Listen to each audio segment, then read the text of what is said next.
Hello everyone, how are you? I hope you all are doing well. तो हम types of plan कर रहे थे, जिसके अंदर पार्ट 1 के अंदर हमने कवर किया था on the basis of time, on the basis of manager level and on the basis of broadness. तो ये मैं आपको सेकंड पार्ट है, इसका सेकंड पार्ट मैंने इस क्लास को बना दिया है, जिसके अंदर हम स्टडी करेंगे on the basis of use. On the basis of use के अंदर हमने इसको 2 पार्ट्स में डिवाइड किया था। फर्स्ट वन है स्टैंडिंग या रेपिडेटली यूज प्लान, सेकंड वन है एड हॉक, स्पेशल और सिंगल यूज प्लान।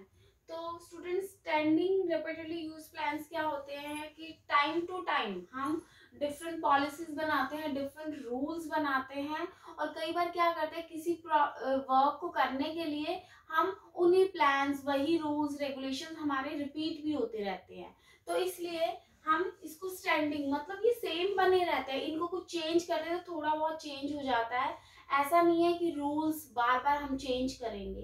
तो इसलिए हमने ये क्या है रिपीटेडली कि ये बार बार यूज होते हैं ये प्लान्स, जिसके अंदर फर्स्ट वन है मिशन एंड ऑब्जेक्टिव। अब बच्चे, मिशन क्या है? मिशन का मीनिंग होता है कि हम अब दूसरी ऑर्गेनाइजेशन से कैसे डिफरेंट है उसके बारे में हम डिस्कस कर रहे हैं, that is known as mission. और ऑब्जेक्टिव क्या होता है कि जो आपने मिशन किया, बनाया है, उस मिशन को फुलफिल करने के लिए हम विद इन ऑर्गेनाइजेशन क्या वर्क कर रहे हैं, that is known as objective. तो मैं जैसे आपको एक एग्जांपल दे देती हूँ कि किसी कॉलेज के अंदर मान लीजिए कि एबीसी कॉलेज है, वो कहता है कि हम XYZ कॉलेज से कॉमर्स स्ट्रीम के अंदर इस तरह से डिफरेंट है कि आपने अपनी दूसरी ऑर्गेनाइजेशन, जो कोई और ऑर्गेनाइजेशन है, उससे आपने अपनी ऑर्गेनाइजेशन को कैसे कंपेयर किया है, कैसे डिफरेंस दिखाया है कि हम अपने कॉमर्स स्टूडेंट्स को ये फैसिलिटीज देते हैं। तो ये चीज क्या बन गई है? मिशन बन गया है इसके अंदर कि आप कॉमर्स की एजुकेशन में क्या ऐसा स्पेशल इम्पैक्ट डालते हो, ठीक है, as a comparison to other organisation, that is known as mission. ठीक है। और ऑब्जेक्टिव क्या होता है? ऑब्जेक्टिव है कि अब हम अपनी ऑर्गेनाइजेशन, जो मेरी एबीसी ऑर्गेनाइजेशन है, उसके अंदर मैंने इस साल में उन कॉमर्स स्टूडेंट्स का क्या एकेडमिक रिकॉर्ड बना है उसके बारे में स्टडी कर रही हूँ। तो that is known as objective. Clear हो गया आपको? और जो मिशन होता है वो डिफरेंट होता है हर ऑर्गेनाइजेशन में, ऑब्वियसली है। जब मैं दूसरी ऑर्गेनाइजेशन से डिफरेंट दिखा रही हूँ तो वो मेरे लिए मिशन बन गया है। अब जो दूसरी ऑर्गेनाइजेशन XYZ है, वो किसी और से कंपैरिजन कर रही है, मुझसे कंपैरिजन कर रही है, तो वो अपनी ऑर्गेनाइजेशन को बेस्ट दिखाने की कोशिश में कर रहे हैं। तो वो चीज क्या होगी? हर ऑर्गेनाइजेशन के लिए डिफरेंट होगी। और ऑब्जेक्टिव क्या होता है? वो ऑर्गेनाइजेशन का जो मिशन है उसको मीनिंगफुल करने के लिए ऑब्जेक्टिव का यूज होता है। ठीक है, कि मेरा ऑब्जेक्टिव क्या था कि जो हमने XYZ के कॉमर्स के स्टूडेंट्स को XYZ कॉलेज के कंपैरिजन में हमने अपने कॉमर्स स्टूडेंट्स को बेस्ट दिखाया है, तो वो बेस्ट दिखाने के लिए हम अपने रिकॉर्ड्स दिखा रहे हैं, या जो डिफरेंस हमने क्या क्या फैसिलिटीज दी हैं उसके बेस पे कहाँ पे प्लेसमेंट्स हो रही है हमारे कॉमर्स स्टूडेंट्स की, क्या अचीवमेंट हुई है, उनका एकेडमिक रिकॉर्ड क्या, उनका प्रोफेशनल, उनको कहाँ पे जॉब्स मिल रही है। तो ये चीजें हम दिखाते हैं, वो दिखाएंगे ऑब्जेक्टिव के अंदर। सेकंड वन है पॉलिसीज। पॉलिसीज क्या होती हैं कि कुछ गाइडलाइंस बोल सकते हो आप पॉलिसीज को, कि कोई भी ऑर्गेनाइजेशन है, उस ऑर्गेनाइजेशन के अंदर हम ऑब्जेक्टिव को अचीव करने के लिए कुछ लिमिट्स डिफाइन कर देते हैं। ठीक है, हमारी क्या है, top management according to objectives कुछ कॉन्सेप्ट्स बनाती है, कुछ प्रिंसिपल्स बनाती है, और उन कॉन्सेप्ट्स या प्रिंसिपल्स को अचीव करने के लिए कोई विशेष है, मान लीजिए, या आप सिंपल सी बात कह दो कि हम एक डायरेक्शन देते हैं अपनी ऑर्गेनाइजेशन को, वो जो डायरेक्शन है ना उसको हम पॉलिसीज का नाम दे देते हैं। कुछ हमने कॉन्सेप्ट्स बनाए हैं, कुछ गाइडलाइंस बनाई हैं कि हमने हमारी ऑर्गेनाइजेशन को इसी डायरेक्शन में वर्क करना है, तो वो क्या बन जाएगा? पॉलिसीज बन जाएगा। क्लियर है? एक तरह की जनरल स्टेटमेंट होती है जिसके अंदर हम अपने एम्प्लॉयज को डिसीजन लेने के लिए कुछ गाइडलाइंस दे देंगे कि अगर मान लीजिए इस तरह से हमारी सेल्स डाउन हो रही है, तो आपने अपने सेल्स को इंक्रीज करने के लिए किस तरह से वर्क करना है। तो वो वर्क जो करना है, आपने यहाँ पे फ्लैट सेल देनी है, यहाँ पे कितनी फ्लैट डिस्काउंट देना है, कितना आपने परसेंटेज डिस्काउंट देना है, तो ये सब क्या होगी, हमारी पॉलिसीज बन गई है। हम कहते हैं कि फर्म की पॉलिसी ऐसी है, कंपनी की पॉलिसीज ये है, तो वो क्या होगी, एक तरह की गाइडलाइंस है और हर एम्प्लॉय को उस गाइडलाइंस के अकॉर्डिंग फॉलो करना पड़ता है। नेक्स्ट वन है प्रोसीजर। बच्चे कोई भी फ्यूचर एक्टिविटी है उसको एक पर्टिकुलर सीक्वेंस में फॉलो करना होता है, उस चीज को हम नेम दे देते हैं प्रोसीजर। ठीक है, तो प्रोसीजर के अंदर कुछ भी मेन ऐसा नहीं है कि जैसे मान लीजिए अब आपने एम्प्लॉयज की रिक्रूटमेंट करनी है, तो सबसे पहले हम क्या देंगे, एडवर्टीजमेंट देंगे, उसके बाद एप्लीकेशंस आती है तो एप्लीकेशंस को हम इनवाइट करते हैं, उसके बाद हम उसमें से सिलेक्ट करते हैं कि हमारे ऑब्जेक्टिव के लिए कौन सी है, उसके बाद हम उनको सिलेक्ट कर लेते हैं, फिर उनका हम एग्जाम कंडक्ट करवाते हैं, एग्जाम कंडक्ट के बाद हम उनका इंटरव्यू लेते हैं, फिर उनकी फिजिकल वेरिफिकेशन करते हैं, ठीक है, उसके बाद हम उनका प्लेसमेंट कर देते हैं। तो ये क्या हो गया, एक सीक्वेंस हो गया कि किस प्रोसीजर से किसी वर्क को फॉलो करना है, तो उसको हम नेम दे देंगे प्रोसीजर। ठीक है, नेक्स्ट वन है रूल्स। रूल्स क्या होते हैं, एक रिजिड स्टेटमेंट है, ठीक है, कुछ मतलब रूल्स आप ये कहते हो, अब हमें स्कूल में आप आते हो तो स्कूल के अंदर एंट्री का टाइमिंग क्या है, आपका 8 o'clock है, तो 8 o'clock एक रिजिड में फिक्स्ड रूल बना दिया गया है, उस फिक्स्ड रूल को हमें फॉलो करना ही करना है।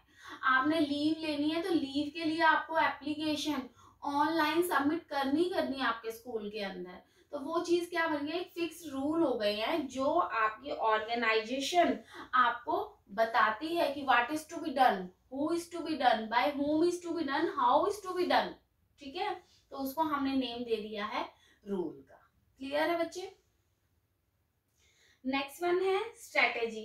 स्ट्रेटेजी क्या होती है, ये एक तरह की आर्मी की वकैब है, आर्मी की वकैबलरी से लिया गया है। आर्मी क्या करती है कि जो हमारे राइवल्स हैं उनके माइंड में क्या चल रहा है उसको सोच के हम अपनी प्लान्स बनाते हैं, उसको हम क्या नेम दे देते हैं, स्ट्रेटेजी।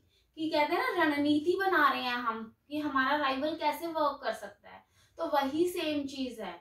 जैसे मान लीजिए आपका पेप्सी है और कॉक है, आपने कभी देखा है कि कॉक का कोई सेलिब्रिटी एडवर्टीजमेंट देता है तो पेप्सी भी सेलिब्रिटी से करती है। पेप्सी ने अगर कोई ऑफर दे दिए, बॉटल्स का स्मॉल कर दिया है, अगर एरिया वगैरह स्मॉल बॉटल्स दी है बिग बॉटल्स की, तो इस तरह साइज अगर चेंज किया है तो वही सेम पेप्सी भी चेंज कर देती है, कॉक भी चेंज करती है। तो मीन्स राइवल्स है ये कॉक और पेप्सी, तो ये किस तरह से वर्क कर रही है, तो हम ये देखते हैं कि हमारा राइवल किस तरह से वर्क करेगा, उसके माइंड में क्या चल रहा है इस टाइम पे, तो उस राइवल के अकॉर्डिंग जो हम प्लान्स बनाते हैं उसको हम नेम दे देते हैं स्ट्रेटेजी। क्लियर है? इसके अंदर हम एनवायरनमेंट में क्या हमारे पास अपॉर्चुनिटी है, क्या थ्रेट्स हैं, उसके बारे में डिस्कस करते हैं। हमारी ऑर्गेनाइजेशन में क्या स्ट्रेंथ है, क्या वीकनेस है, उसके बेस पे जो हम प्लान्स बनाते हैं उनको हम स्ट्रेटेजी का नेम दे देते हैं। ठीक है, आगे बात समझ कि अगर मान लीजिए हमें ऐसे लगता है कि हमें यहाँ पे बहुत सारे बेनिफिट्स मिल सकते हैं, तो उन बेनिफिट्स को कैसे हम प्लान में ले कि हमें इन बेनिफिट्स का 100% फायदा हो। ठीक है, गवर्नमेंट ने मान लीजिए कोई पॉलिसी बना दी, गवर्नमेंट की पॉलिसी का हम 100% बेनिफिट कैसे ले, उसके लिए हमने जो बेनिफिट्स उसके लिए जो हमने प्लान्स बनाए हैं उनको हमने स्ट्रेटेजी का नाम दे दिया। जैसे मान लीजिए गवर्नमेंट ने सब्सिडीज देनी स्टार्ट कर दी थी कि बैकवर्ड एरिया के अंदर अगर आप अपनी ऑर्गेनाइजेशन को सेटअप करते हो तो आपको इस तरह से सब्सिडीज मिलेगी, तो हर ऑर्गेनाइजेशन ने इस चीज का बेनिफिट उठाया है। ठीक है, तो वो क्या बन गई है कि एनवायरमेंट के अंदर हमारे पास क्या फैसिलिटीज हमें मिल रही है और उस फैसिलिटीज से हम कैसे अर्न करें, हम कैसे अपना फायदा उठाएं, उसको हमने स्ट्रेटेजी का नेम दे दिया। नेक्स्ट वन है प्रोग्राम। क्या है, किसी स्पेशल पर्पस के लिए आप जब कोई सॉलिड प्लान बनाते हो तो उसको हम नेम दे देते हैं प्रोग्राम का। अब न्यूमैन है एक person, Newman and Sama, Newman and सामा ने एक स्पेसिफिक प्रोग्राम के कुछ स्पेसिफिक स्टेप्स बताए हैं, वो स्टेप्स 6 फंक्शंस हैं हमारे। फर्स्ट वन है उसके अंदर कि किसी भी ऑर्गेनाइजेशन में अगर आपने ऑब्जेक्टिव अचीव करना है तो आपको जो भी आपके डिफरेंट डिफरेंट एक्टिविटीज है उनको डिटरमाइन करना। तो मैं ये शॉर्ट में लिख देती हूँ कि डिटरमाइन करना है डिफरेंट एक्टिविटीज को। आपने यहाँ पे डिफरेंट एक्टिविटीज को डिटरमाइन कर दिया है। उसके बाद अब ये एक्टिविटीज तो डिटरमाइन हो गई है, लेकिन अब इनका एक सीक्वेंस बनाना है कि कौन सी एक्टिविटी पहले होनी चाहिए, कौन सी एक्टिविटी बाद में होनी चाहिए। ठीक है, जैसे आपने रिक्रूटमेंट ही करना है तो अब मैंने ये तो बता दिया कि हमने एक एग्जाम कंडक्ट करवाना है, उसके बाद हमने एप्लीकेशंस भी इनवाइट करनी है और इंटरव्यूज भी देने हैं, जो मेडिकल वेरिफिकेशन होनी है वो भी करनी है, उसके बाद हमें उनका सिलेक्शन करना है। लेकिन इसका सीक्वेंस सबसे पहले क्या होगा, हमें सबसे पहले एडवर्टीजमेंट देनी पड़ेगी। पहले इंटरव्यू के बाद तो एडवर्टीजमेंट नहीं दे सकते ना, पहले हमें एडवर्टीजमेंट देनी है, एप्लीकेशंस को इनवाइट करना है। ठीक है, तो नेक्स्ट वन है अब क्या करना है, सीक्वेंस भी फिक्स हो गया। सीक्वेंस, अब हर सीक्वेंस में कितना टाइम लगेगा, हम कहते हैं कि आपकी स्टार्टिंग डेट ये है, लास्ट डेट ये है फॉर्म फिल करने की। तो वो चीज क्या बोल दिया है कि इन्होंने डिफरेंट आपको बता दिया है ऑफिसर्स को कि व्हाट दे आर डू, कि उन्होंने ऑफिसर्स को अब बता दिया कि आपने क्या करना है इस चीज के लिए। उसके बाद फिर अब ये टाइम बता रहे हैं, ऑफिसर्स को बता दिया कि आपने, हाँ जी रिक्रूटमेंट डिपार्टमेंट है तो आपने ये वर्क करना है, पर्सोनल डिपार्टमेंट है उन्होंने ये वर्क करना है। उस वर्क के बाद अब आप टाइम को फिक्स कर रहे हो कि ये जो रिक्रूटमेंट का वर्क है ये कितने टाइम में हो जाना चाहिए। तो और वो किसके लिए, हर एक्टिविटी के लिए, कि एप्लीकेशन इनविटेशन ये करना है, उसके बाद आपने जो एग्जाम कंडक्ट करवाना वो इतनी डेट से इतनी डेट तक ये टाइमिंग होगा। तो हर एक्टिविटी के लिए आपने टाइम को फिक्स कर दिया है। नेक्स्ट वन है इसके अंदर, अब जो रिसोर्सेज चाहिए, जी एग्जाम कंडक्ट करवाना है तो ऑनलाइन एग्जाम करना है तो पीसीज वगैरह सब फैसिलिटीज चाहिए। कौन से इंस्टीट्यूट के अंदर होगा एग्जाम कंडक्ट, क्या क्या आपको रोल नंबर्स वगैरह जो भी प्रोसेस होता है, तो वो जो रिसोर्सेज प्रोवाइड करवाने हैं वहां पे एज ए सुपरवाइजर वर्क करना है, तो वो सारे का सारा काम हमारा प्रोग्राम के अंदर होगा। अब हो गया, अब उसके बाद आप, उस टाइम तो हमने टाइम फिक्स किया था, अब आप डेट्स फिक्स कर रहे हो कि इस डेट को 31 मार्च को मेरे पास फाइनल सिलेक्शन हो जाना चाहिए मेरी ऑर्गेनाइजेशन के लिए। वो आपने क्या कर दिया, डेट फिक्स कर दिया कि इस तरह से हर एक्टिविटी का इस डेट को ये प्रोग्राम कंप्लीट हो जाना चाहिए। ये सारा वर्क किसका था जी, प्रोग्राम का था। अब नेक्स्ट वन है बजट। नेम से ही पता चल रहा है कि फाइनेंशियली, ठीक है, क्वांटिटेटिव वर्क जो करते हैं कि हर एक्टिविटी के लिए आपको क्वांटिटेटिवली क्या एक्सप्रेशन करना है, किसी प्लान ऑफ एक्शन के लिए जो क्वांटिटेटिव वर्क है, मैथमेटिकली है, जो फाइनेंशियली है, वो काम सारे का सारा हमारा बजट के अंदर होता है। नेक्स्ट वन है इसके अंदर प्रोजेक्ट। प्रोजेक्ट होता है जब डिफरेंट इंडिपेंडेंट पार्ट होते हैं किसी भी प्रोग्राम के, उसको हम प्रोजेक्ट बोल देते हैं। प्रोग्राम हमने किया था, पूरे का पूरा प्रोग्राम था, उसके अंदर हमने डिफरेंट डिफरेंट इंडिपेंडेंट वर्क कर दिए, उसको हमने बोल दिया प्रोजेक्ट। जैसे कि मान लीजिए कोई ओवरब्रिज बनाना है, ठीक है, ओवरब्रिज बनना है तो हमने इतना पार्ट, ये पार्ट अलग से बनेगा, ये पार्ट अलग से बन रहा है, तो डिफरेंट इंडिपेंडेंट हो गया। वैसे ये डिपेंडेंट है, लेकिन मान लीजिए ये वर्क की प्रोसेसिंग यहाँ से हो रही है, यहाँ से भी हो रही है, अलग अलग हो रही है, तो वो इंडिपेंडेंट वर्क है ये एक ही प्रोग्राम। इस प्रोग्राम को हमने डिवाइड कर दिया कि ठीक है, हमने कंस्ट्रक्शन यहाँ से भी स्टार्ट कर रखी है, यहाँ से भी कर रखी है, बीच में भी कंस्ट्रक्शन चल रही है, ठीक है, तो उसको हमने प्रोजेक्ट का नाम दे दिया। तो प्रोजेक्ट जो है वो प्रोग्राम का ही एक पार्ट बन गया है, ठीक है। साथ ही साथ जो प्रोजेक्ट है वो इन्वेस्टमेंट ऑफ फंड से भी कनेक्टेड है। ऑब्वियसली जब आप कंस्ट्रक्शन करवा रहे हो तो आपकी बहुत ज्यादा इन्वेस्टमेंट भी लग रही है फंड्स की, तो जो आपका प्रोजेक्ट है वो कनेक्टेड है इन्वेस्टमेंट ऑफ फंड से। एंड लास्ट वन है हमारा स्केड्यूल्स। स्केड्यूल्स क्या होता है कि पर्टिकुलर एक्टिविटी के लिए जो आपने स्पेशल एक पर्टिकुलर एक्टिविटी है, उसके लिए जो जितना टाइम लगेगा उस टाइम के लिए जो आपने स्पेशल प्लान्स बनाए हैं उसको हम नेम दे देते हैं हमारा स्केड्यूल्स। ठीक है, टाइम से रिलेटेड होता है स्केड्यूल। तो जो एक प्लान फिक्स करना है according to the time for achieving the objective of an organisation, it is known as schedules. क्लियर हो गया है। और ये जो पार्ट्स थे वो किसके थे, स्पेशल और सिंगल यूज और एडहॉक प्लान्स के थे।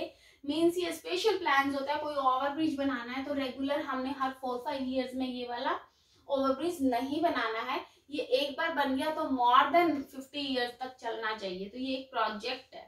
ठीक है, और ये एक बार बन गया है, उसके बाद इसके लिए जो प्लान्स बनाए थे वो किसी और ओवरब्रिज के लिए नहीं यूज हो सकते हैं। अब यहाँ पे तो हमने टाइम भी देखा है, आपका कैसी प्रॉपर्टी है, सब चीजों को चेक करके बनता है। अब जब कहीं और बनाएंगे तो हम वहां के एनवायरनमेंट के अकॉर्डिंग, वहां की सिचुएशन के अकॉर्डिंग उस प्रोजेक्ट को सेटअप करेंगे। तो बच्चे ये स्पेशल प्लान्स होते हैं और एक बार यूज होते हैं, उसके बाद हम दोबारा इनको यूज नहीं कर सकते हैं। और ये एडहॉक भी एक तरह का कॉन्ट्रैक्ट बेसिस ही होता है। ठीक है, तो ये आपके टाइप्स ऑफ प्लान हो गए हैं। आज हमारा पूरे का पूरा मैनेजमेंट में प्लानिंग जो है वो ओवर हो गया है। ठीक है, यूजीसी नेट वालों के लिए बहुत इंपॉर्टेंट है, ये प्लानिंग का पूरा एक टॉपिक है जो कि आज पूरा हो चुका है।